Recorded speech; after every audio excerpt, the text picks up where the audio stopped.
And of course, just to drive another point home, what would be the reason why NASA would fake this sort of footage?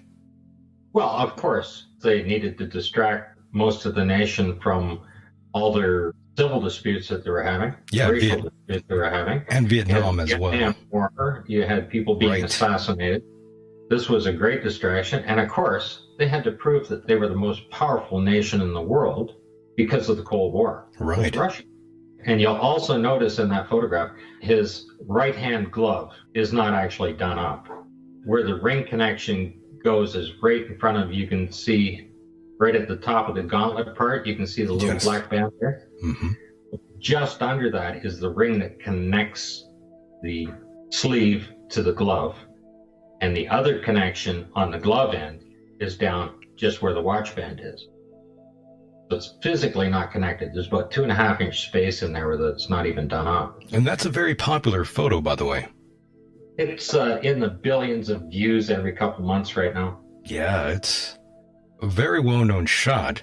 And again, it seems like no one noticed that little piece there. I never even noticed this thing here. Good find. The gloves aren't matching either. They are when he came down the ladder. There are 2 matching sets of gloves.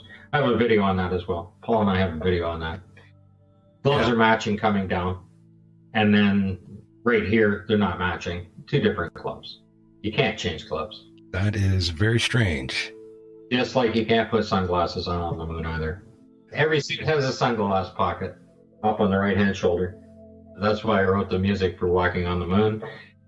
And it's Show Me How to Wear These, Walking on the Moon. And you can watch that video on Paul on the Plane channel or at apollohoax.net. Very nice. And of course, moving on to slideshow 17, I believe it is. Oh, yes. Well, here we have the simulation is being shot at 2 different times. On the left-hand side, that is supposed to be Neil Armstrong taking a photograph of Buzz Aldrin coming down the ladder. And of course, in 1969, there was a live feed to all the media channels with a TV camera sitting, and it was so-called mounted down. And on the right-hand side is an image from that TV camera. Do you remember seeing the footage, by the way? Absolutely. When you were how old? I was just starting high school. Starting high school, okay. I was 14 years old, right? Did that blow you away, seeing that? Oh, I absolutely believed that it was the real thing. Right. But on the right-hand side, the TV camera is shooting at exactly the same time that photograph was taken. And you can see where Neil Armstrong had to be standing. You can see the ladder, and you can see the leg behind the ladder on the backside of the limb. What you see on the right-hand side, the camera is supposed to be mounted on that mezzo that folds out, and is supposed to be shooting, and that is a secondary strut that's there coming out to the bottom of the ladder. So that camera has to be sitting out basically right in front. In the left-hand photograph, the camera has to be visible there, right in front of that leg. And it's not there. And of course, in the right-hand photograph, that's the live TV camera, and Neil Armstrong is way over on the left-hand side where you see that white spot. You can watch him walk around. He should be out right just under where it says Aldrin. He has to be standing out that far to be able to take that photograph. And it's at the same time. You can see Aldrin's leg coming down the ladder. Yes. And if you look at the color plate for magazine 40, it is dated one day before the videos are. They were shot the day before. All a week or so, 10 days before they physically landed on the moon. One shot on the 10th, the other shot on the 11th of July. And they landed on the 20th. Yes, and now we move forward to slideshow 19. Oh, yes, this is Apollo 16. Right. And what you're looking at is LEM that they've used over and over again. They practiced for a few years with it, and it's still sitting out there for another 2 years since Apollo 11. And on the top right-hand side, you can see all the paint's peeling off of it. And where I show the arrow there, where it's pushed out on the flat panel on the left, they've actually put an explosive pack in there. So that top center photograph shows the foil in there where they push the pack into. And on the bottom right, it's showing all those panels are exploded off of there. And Scott, by the way, I'm sorry to cut you off, but someone in the chat room, I believe they just joined us a little bit before you already addressed this, but they're asking where you obtained these photos. Right from NASA. Okay. Right from their site. Yes, right from NASA, by the way, if you are curious. And yes, continue. I'm sorry. And underneath all of the videos that Paul and I have put up, we have a direct link right to the NASA site, right to the wet flag. Nice. Because I want to see when they try to change that, see if they get the virtual hairdryer out and do that. The Apollo 16 liftoff, and Paul and I have a video on that as well. Plus, you can go onto YouTube and just ask for the Apollo liftoff from the moon and watch the video, and you see the entire side panels blow off of this thing. Pretty wild. And when you see the size of the explosion that happens on it and realize the critical equipment that's behind that. I seen the video, yeah, when it explodes. Yeah. And the critical equipment that's behind that. I mean, if it didn't kill the astronauts instantly by blowing a hole through the hull of this ship, it's supposed to be the equivalent of 3 sheets of foil. So thin you could poke your finger through it. An explosion like that, you just pulled into a pure vacuum, you would die instantly. The equipment would fail. All the critical equipment would fail on this from an explosion like that. There's no way. And there isn't even a comment from NASA or the astronauts on the explosion. You know what? Go ahead. In the video, I think I put up the commentary with the video and with the audio, that you can hear them and see the text on it, their actual transcript on it. No comments been made. Very interesting.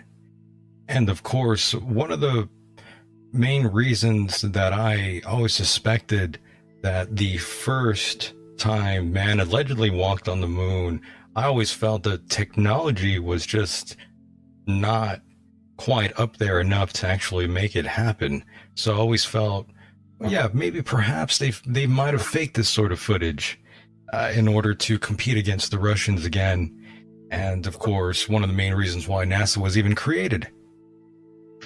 Well, if you want to get some real detail on it, if your listeners would like some real detail, there's a book by Randy Walsh, and the book is The Apollo Moon Hoax Missions, Hiding a Hoax in Plain Sight.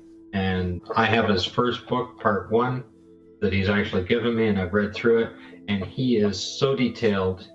He's researched his stuff for years, putting this in, and he goes through the equipment piece by piece, right through to the computers themselves. Yeah, the computers were massive. Well, they're not like computers today. Yeah, not at all. You didn't have a keyboard. You couldn't put stuff into them. You had to use swipe cards. They had no hard drives, no way to store the information.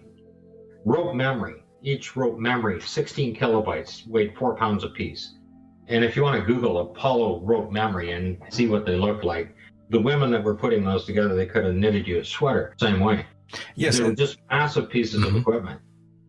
By the way, Scott, for the record, do you believe man has actually been on the moon at a later time? Or do you think they were just no one's actually been there? I don't believe we can communicate through the Van Allen belts, through the radiation, through the plasma, because plasma is probably one of the best antennas you can have as far as bouncing a signal off. Even the Van Allen probes in 2012 had a range of 432 miles where they could communicate with the Earth in their elliptical orbit. Once they got out past that, they lost the signal. Yeah, there's a very unusual video where it seems like there's these two astronauts talking about the Van Allen belt and how we didn't go to the moon. I'm not sure if you've seen that footage. It's been circulated on the internet for such a long time now. Many people have actually seen that video. I'm not exactly sure your take on it, though. Well, they have a difference of opinion on what they see and whether they went through the belts or not. First, they were told they went through it, and then they said they saw shooting stars in their eyes and things like that. But other than that, there was no effect. Any ill effects from the Van Allen radiation belts? No, now I'm not sure we went far enough out to encounter the Van Allen radiation belt. Maybe we did. I would think that if they were actually in that kind of dangerous situation, somebody would be giving the actual outside readings of the radiation around the machine and what the internal readings were of the radiation and how well the shielding is protecting them. It would be quite the concern. Even today, they will not give those figures. Even Orion in 2014, the numbers that they give are by simulation only. They will not give the numbers inside or outside the craft. And of course, as of recent time, the Trump administration wanted astronauts on the moon by 2024. Do you see that happening? It seems like they've been pushing back that date since the first.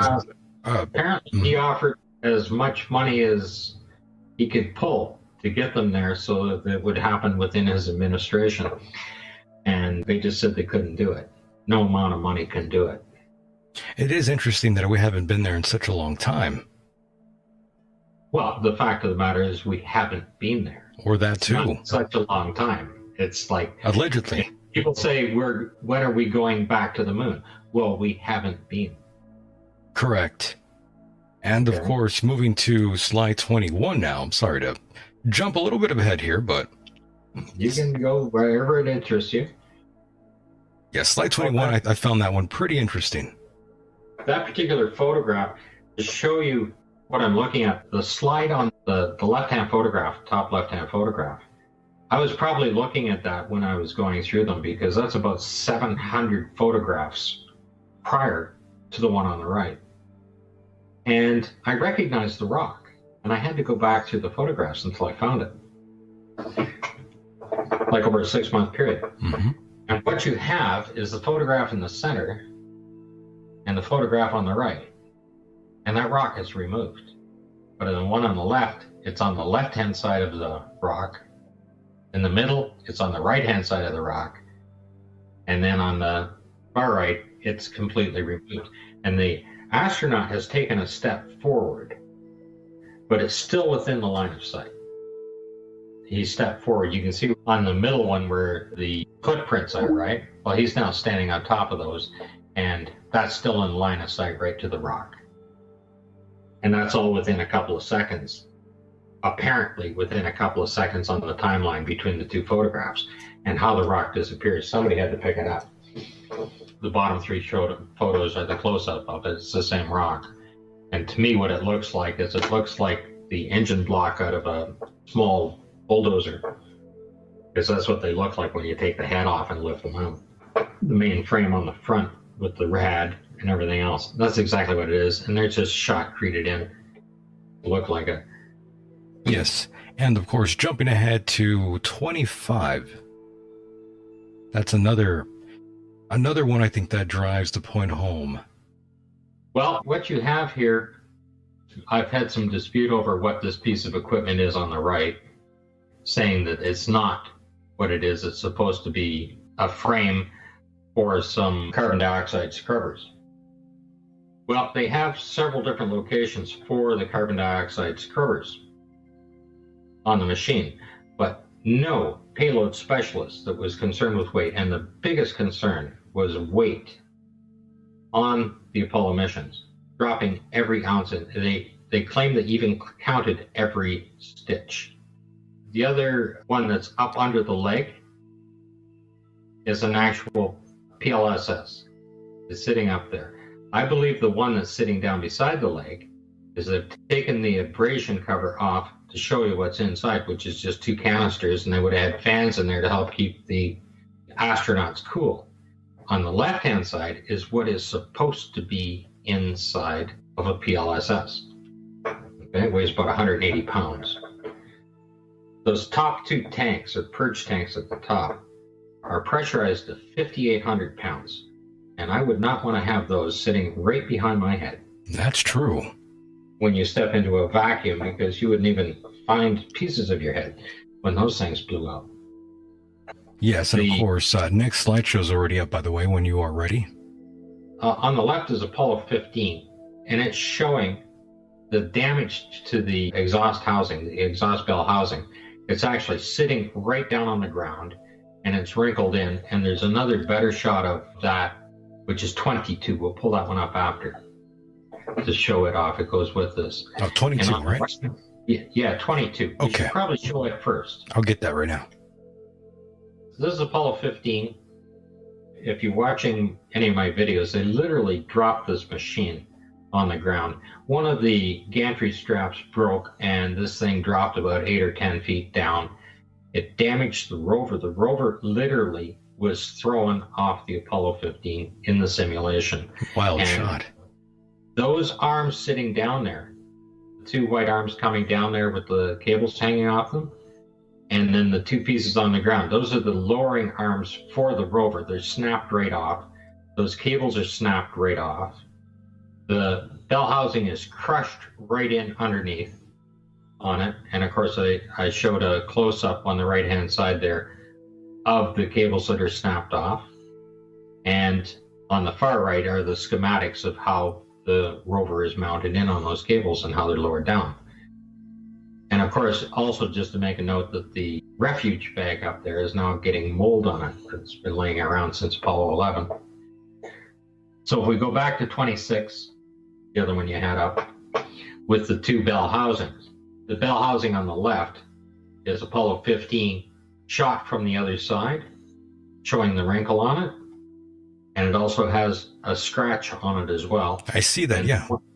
And the one on the right is Apollo 17. They're still using the same LEM to do the simulation. It still has a wrinkle in it and still has the same scratch. Amazing. They've lifted a little bit off the ground, but it's still the same machine. They're just using them over and over and over again. I mean, if you're on a movie set and you have a giant piece of prop like that weighs a few tons, why would you get a brand new one? That's true. Might as well. Yeah. Might as well just recycle that. I believe that they probably fixed it up and put it in a museum as well. Yeah, might as well recycle the pieces. Why would they build another one? Yeah. Good point. And of course, this is my favorite shot, slide 28, Scott. Love this one. That's a shot when they're panning around, and that arrow on the left there, that's zoomed in, and that is a car sitting on the set. They shot-created it over, but they didn't do the windows. Yes, and it's a blue. It's a blue Dodge Charger. I think it is, right? No, that's the Camaro at the bottom. The one at the bottom, I just used as an example. Oh, okay, I see. Of the year of car. That's an actual car from Buzz Aldrin, by the way. That's one of his cars. But the one at the top is sitting there. The zoomed in is the car sitting on the set. They've shot-created it over. You can see the rear fender well. You can see the nice curve up and around on the side windows and the nice smooth side window on it. I don't think a rock that's sitting there being pummeled by micrometeorites would look like that.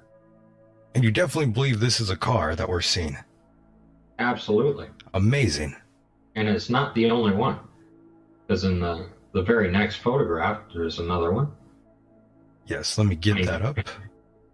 I see that. This time it's an even older looking vehicle. Yeah, about a 47. If you look directly on the right-hand side there, there's another one that's upside down on the ground there. And you believe this is unequivocally a vehicle? Well, right in the middle of Cinder Lake is a dump site. Still there today. Goodness.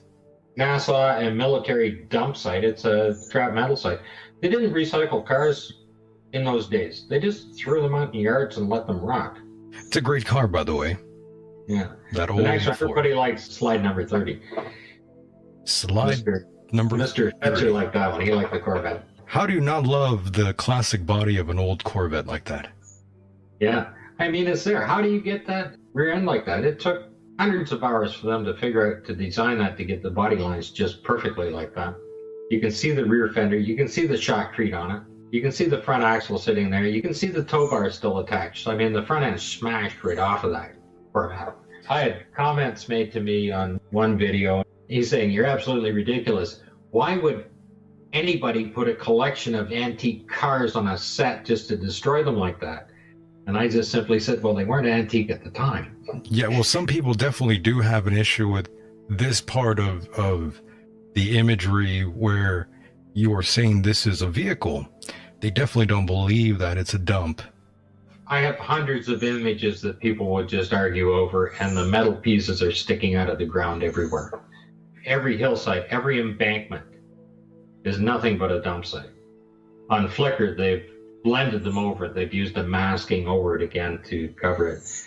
31's an interesting one if you'd like to go to it. Yeah, 31, I'll throw that up right now. That is the central station for the experimental equipment. And if you can imagine having a machine that powers all of the other equipment, imagine a giant high-tech computer even today that's going to power the equipment. It's going to have a transmission station in there and beam everything back to the Earth. It has its own power source and batteries to power all of the equipment as well. That's what's supposed to be inside this machine. And what you're looking at is the astronauts have physically pulled the foil back to show you that there's absolutely nothing in there. Nothing inside. On the left-hand side is one side of it, and the right-hand side is the opposite side.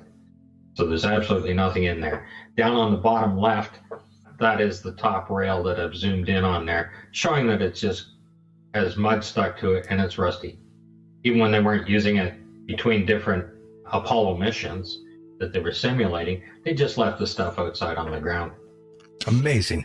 And going to the next slide, 32, this is actually another great shot for those that are watching this on YouTube. Of course, those that are listening on the live stream or later on the replay won't be able to catch this part. I always encourage those out there to come check out the program live. You'll be able to see the slideshow here. And of course, now we are looking at slide 32, Scott. Very strange condition of the equipment here. That's another shot of the experimental pack as it's being assembled. And that is the same piece of equipment as what we were just looking at before. That bottom piece became the central station, and it was supposed to be filled with equipment. And what you're looking at is mold on the equipment from being used in simulation over and over again over a long period of time. I mean, this stuff was supposed to be prepared in a clean room, loaded on a rocket, sent to the moon, and as soon as you pull it out and start and set it up, it looks like that. Yeah, it looks pretty funky. Yeah, it's pretty funky. Yeah, something does not make sense. Looking at this photograph here, it looks like there's some moisture there. Oh, that's mold. Or mold, rather. You're darn right it's mold. No two ways about it. The ground doesn't look that dry either. That's true, it doesn't. No, that's Apollo 12. It rained in Apollo 12 and it rained in Apollo 17. And if you go to the next slide after that, 33. 33, okay, let me pull this image up here. Those photographs aren't blown up or anything. Those are exactly what you're going to find on the journal site or on Flickr. Those same photographs. On the very left-hand side, I have an arrow sitting there. There's actually standing water on this piece of equipment. On the right-hand side, you can see the green mold around it, and the mud is caked onto it. That is just water that has evaporated and dried back from standing out, from just being outside over a long period of time. Just looking at the soil around the surrounding area that of what we're looking at here, it doesn't look like that's even dry at all. No, it's not. On the right-hand side, it's exactly the same piece of equipment, but it's the next mission. So they didn't bother to put it away. And there it is out in the sun, and now it's all cracked. Plastic's curling up. You can see the cracks in it where it's faded back and cracked open. By the way, Scott, I think we should just address this now. We do have someone in the chat room saying blame Stanley Kubrick for the shoddy work. I don't believe he ever had any involvement with the fake footage. Well, the thing is, he was probably involved for the indoor simulation, for the docking, undocking type of things, the landing, like the translunar injections, those type of things, right? His techniques are definitely used. And he might have been involved in the professional shots if you realize that each of the missions, there's about 2 or 3 dozen very professional shots, like Buzz Aldrin coming down, his famous shot there. Those are done by highly professional people They're absolutely picture perfect. I could buy it if he was perhaps a consultant, but some of these shots, it would lead me to believe that maybe it was someone else. Right. But you also have 2 astronauts. They're out on the set, and they give them Hasselblad cameras. Nobody can walk out on the set because you can't have any other footprints out there other than the astronauts. So they're basically on their own. And the cameras actually work. They're supposed to be taking pictures, so there's got to be an archive. They were never, ever meant to be released. These photographs we're looking at were never meant to be released. Only the media shots were done like that. But the actual astronauts, who are not professional photographers, were rather disgruntled employees. I mean, 3 of their buddies died. They had 60 astronauts training. 3 of them died in a very mysterious fire. Whether it was rumored or it was real that they were murdered, It happened. these guys, all alpha males, and all upset. And if they want to get back at you, they're going to take those cameras and they're going to document it because they had no other resource available. They couldn't go to the media. Their families would be threatened, everything else. But they use these cameras to document it. That's what you're looking at right here. I'm actually on the next slide over, 34 now. Yeah. Back to the flag. Great shot, by the way. Oh, yeah. Beautiful shot of the flag. You can see water spots on it and it drying down and things like that. That's just an incredible shot. And I can't argue with you on that one. That one is just too solid for me. You could clearly see how the flag is not exactly dry. There is that damp spot right there, and it runs all the way up. well, that large file one that I sent you, you can see it in the white and the red as well. It's all the way across the top frame on it, the whole 9 yards. Yeah, you could see it on the red now. Yeah, I see that. But the one thing that amazes me is these photographs have been analyzed and studied for years. People that believe that they went to the moon, people that don't believe they went to the moon, have studied these photographs.